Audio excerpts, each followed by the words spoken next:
Olá, meus amigos, eu espero que vocês estejam muito bem, que a paz esteja no seu coração.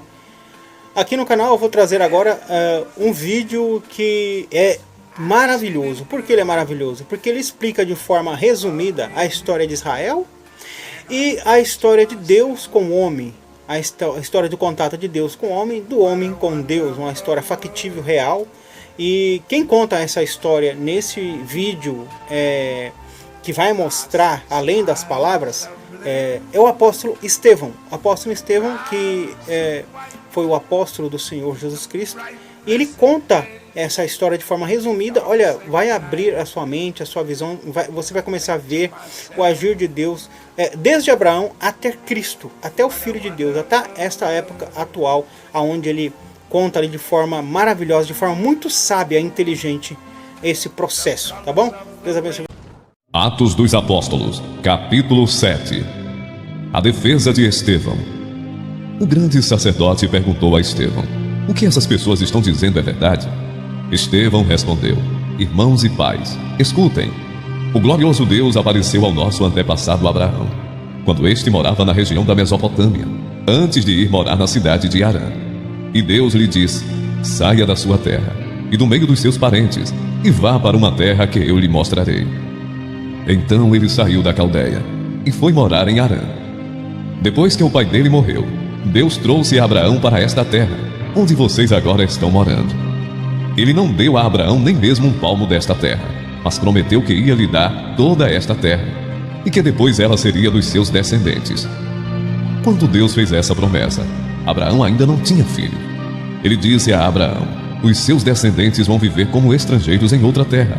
Ali, eles serão escravos e serão maltratados durante 400 anos. E Deus disse ainda: eu castigarei a nação que os escravizar. Depois disso eles voltarão daquela terra e me adorarão neste lugar. Deus deu a Abraão a cerimônia da circuncisão, como prova da aliança que fez com ele. Por isso, Abraão circuncidou seu filho Isaque, uma semana depois do seu nascimento.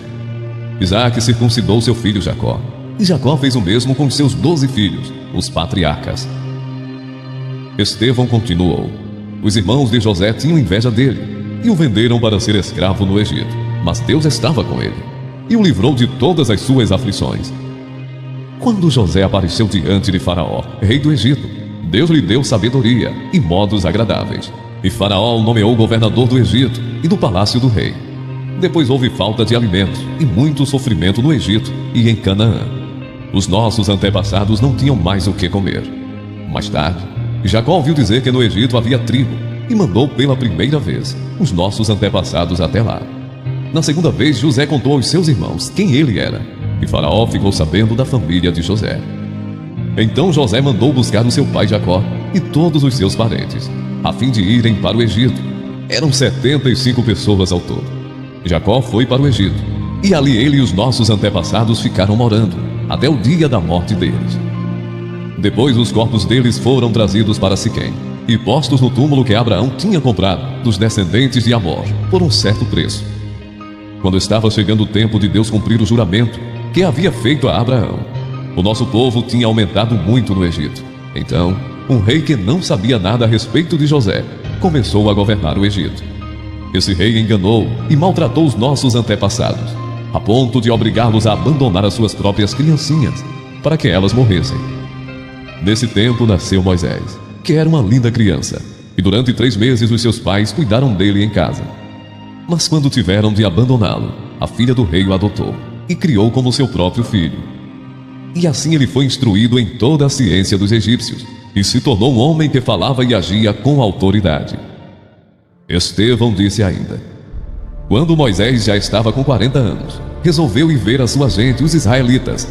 Ali viu um egípcio maltratando um homem do seu povo. Então, defendeu o israelita e o vingou, matando o egípcio.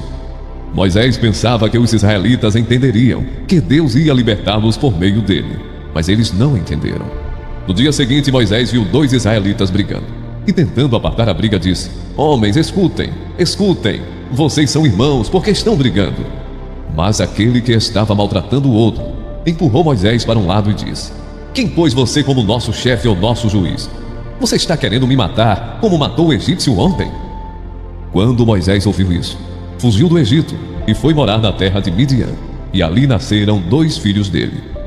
40 anos mais tarde, quando Moisés estava no deserto, perto do monte Sinai, um anjo apareceu a ele no meio do fogo, de um espinheiro que estava queimando.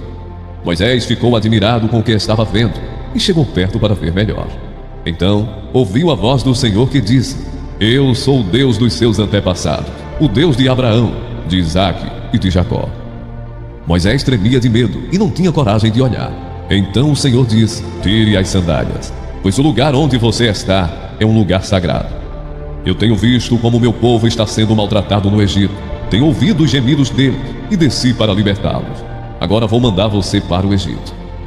E Estevão continuou: Esse mesmo Moisés foi rejeitado pelo povo de Israel. Eles lhe perguntaram: Quem pôs você como nosso chefe ou nosso juiz? Deus enviou Moisés como líder e libertador, com a ajuda do anjo que apareceu no espinheiro. Foi ele quem tirou os israelitas do Egito, fazendo milagres e maravilhas naquela terra, e também no Mar Vermelho e no deserto, durante 40 anos. Foi esse mesmo Moisés quem disse aos israelitas: Do meio de vocês, Deus escolherá e enviará para vocês um profeta, assim como ele me enviou. Foi Moisés quem esteve com os israelitas reunidos no deserto. Ele estava lá com os nossos antepassados e com o anjo que falou com ele no monte Sinai. E foi Moisés quem recebeu e nos entregou as mensagens vivas de Deus. Os nossos antepassados não quiseram obedecer a Moisés, mas o rejeitaram e queriam voltar para o Egito. Eles disseram a Arão: Faça para nós deuses que irão à nossa frente. Não sabemos o que aconteceu com Moisés, aquele homem que nos tirou do Egito. Então fizeram uma imagem em forma de bezerro e mataram animais para oferecer a ela como sacrifício. Depois deram uma festa em honra da imagem que eles mesmos tinham feito. Mas Deus se afastou deles e deixou que adorassem as estrelas do céu, como está escrito no livro dos profetas. Ó povo de Israel, não foi para mim que vocês mataram e ofereceram animais em sacrifício durante 40 anos no deserto. Vocês carregaram a barraca do deus Moloque e também a imagem da estrela de Raifã, o deus de vocês. Esses eram ídolos que vocês tinham feito para adorar. Por isso vou mandar vocês para além da Babilônia. No deserto, os nossos antepassados tinham consigo a tenda da presença de Deus. Essa tenda foi feita como Deus tinha mandado Moisés fazer, de acordo com o modelo que Deus lhe havia mostrado. Eles tinham recebido a tenda dos seus antepassados e a levaram quando foram com Josué e conquistaram as terras das nações que Deus expulsou de diante deles. A tenda ficou lá com eles até o tempo de Davi. Davi recebeu a aprovação de Deus e pediu licença para construir uma casa para o Deus de Jacó. Mas foi Salomão quem construiu a casa de Deus. Porém, o Altíssimo não mora em casas construídas por seres humanos, como disse o profeta. O céu é o meu trono, diz o Senhor, e a terra é o estrado onde descansam os meus pés. Que tipo de casa vocês poderiam construir para mim? Como conseguiriam construir um lugar onde eu pudesse morar? Por acaso não fui eu quem fez todas as coisas? E Estevão terminou dizendo: Como vocês são teimosos, como são duros de coração e surdos para ouvir a mensagem de Deus. Vocês sempre têm rejeitado o Espírito Santo, como os seus antepassados rejeitaram. Qual foi o profeta que os antepassados de vocês não perseguiram? Eles mataram os mensageiros de Deus, que no passado anunciaram a vinda do bom servo. E agora vocês o traíram e o mataram. Vocês receberam a lei por meio de anjos e não têm obedecido a essa lei. A morte de Estevão. Quando os membros do Conselho Superior acabaram de ouvir o que Estevão tinha dito, ficaram furiosos e rangeram os dentes contra ele. Mas Estevão, cheio do Espírito Santo, olhou firmemente para o céu e viu a glória de Deus. E viu também Jesus em pé, ao lado direito de Deus. Então disse: Olhem, eu estou vendo o céu aberto e o Filho do Homem em pé, ao lado direito de Deus. Mas eles taparam os ouvidos e, gritando bem alto, avançaram todos juntos contra Estevão. Depois o jogaram para fora da cidade e o apedrejaram. E as testemunhas deixaram um moço chamado Saulo, tomando conta das suas capas. Enquanto eles atiravam as pedras, Estevão chamava Jesus dizendo: Senhor Jesus, recebe o meu espírito. Depois ajoelhou-se e gritou com voz bem forte: Senhor, não condenes esta gente por causa deste pecado. E depois que disse isso, ele morreu.